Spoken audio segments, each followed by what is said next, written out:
लो भाई पाकिस्तानियों, तगड़े हो जाओ। अब आप लोगों के घरों के दरवाजों पर गिरेबान चाक किए हुए लोग, बाजू फोल्ड किए हुए, मुंह से पान की पिचकारें मारते हुए ठेकेदार आया करेंगे।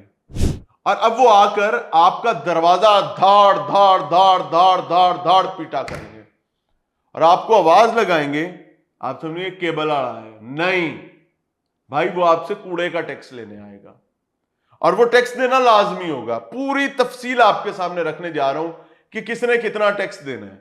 फर्क नहीं पड़ता आप गांव में रहते हैं, फर्क नहीं पड़ता आप शहर में रहते हैं, फर्क नहीं पड़ता कि आपका घर 1 मरले, 2 मरले, 3 मरले, 5 मरले, 10 मरले, कनाल, 2 कनाल, 5 कनाल या इससे बड़ा है, जितना सा भी है। फर्क नहीं पड़ता कि आपकी परचून की दुकान है, सर्विस स्टेशन है या छोटा सा चाय का ढाबा भी है, आपको अब कूड़े का टैक्स देना पड़ेगा। और कूड़े का टैक्स गवर्नमेंट ऑफ पंजाब की जानिब से standing committee for finance and development जो है, ये कट्टा उन्होंने खोला है और पाकिस्तानियों के लिए तैयार होने का वक्त हुआ चाहता है। अब तफसील बता देता हूं कि अगर आप दही इलाके में रहते, पहले तो पिंडा हो जो होशियार, समझ लो। अगर तुम पिंडा च रहंदे हो तो तुसा की टैक्स भरना है वो भी दसांगा और फिर अपने शहरी बाबुओं को भी बताऊंगा कि आपने टैक्स क्या देना है। अगर आप देहात में रहते हो और आपका घर 1 मरले से 10 मरले के दरमियान है, यानी 5-10 मरले का आपका घर है, तो आपको 200 रुपया बहाना टैक्स देना पड़ेगा कूड़े का।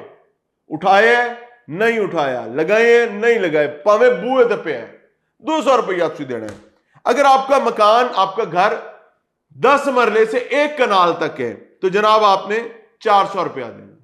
अगर आपकी कोई छोटी सी दुकान है, कोई खुटिया है, कोई छोटा सा कारोबार भी है किसी दही इलाके में, तो आपने 300 रुपया माहाना टैक्स देना है। अगर दरमियाने दर्जे का कारोबार है या बड़ा है तो 700 रुपया आपने देना है। इसी तरह आप आते हैं शहरी बाबुओं की तरफ। शहरी आबादियों में भी अगर आपका 5 मरले का घर है तो आपने 300 रुपया टैक्स देना है। अगर आपका 10 मरले का घर है तो आपने 500 रुपया टैक्स देना है।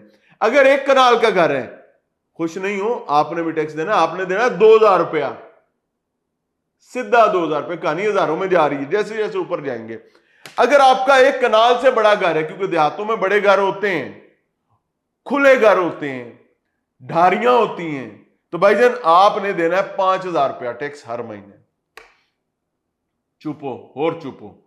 और अगर आप कोई छोटा सा कारोबार करते हैं, आपकी छोटी सी दुकान है शहर के किसी इलाके में, कोई मिस्त्री, मजदूर, प्लम्बर, गरीब आदमी है जो अपने बच्चों का रिजक कमा के ले जाता है, तो जनाब आपने 500 रुपया देना है। अगर आपका कारोबार दरमियाने तबके का है तो आपने 1000 रुपया देना है। और अगर आपकी कोई फैक्ट्री है, कोई मिल है या कोई बड़ा कारोबार है तो आपने 3000 रुपया टैक्स देना है। यानी गांव में काम, शहरों में काम करने वाले जो बिजनेसेस हैं वो 500 से 3000 के दरमियान टैक्स दे रहे होंगे और रिहायशी जो है वो 300 रुपए से 5000 रुपए तक टैक्स दे रहे होंगे। तो वंस अगेन आप लोगों के लिए मुबारकबाद।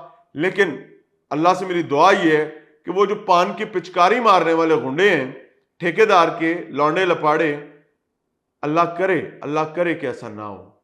सिविलाइज्ड महज़िब लोग हों और उसका तरीका ये हो कि उसको किसी बैंक के थ्रू ट्रांजैक्शन होनी हो। और जैसे आपका बिजली का बिल आता है, लेकिन वो भी तो आके दरवाजे पे खड़े हो जाते, रिकवरी करने। बहरहाल भाई जी, परेशानी की बातें आने ठेकेदार के बंदे ही हैं। क्यों? क्योंकि उन्होंने कूड़ा डंप करना है। आप रोएंगे ओ यार मेरा तो कूड़ा चुकया नहीं, और यार मेरे घर ते बूहे तो बो रही है, और मेरे घर के बूहे तो सारा कूड़ा है। डजेंट मैटर, आपको पे करना है। क्यों? क्योंकि गवर्नमेंट ने तय कर ली है कि उन्हें थोड़ी चांबी चोई कट के लेने में। पर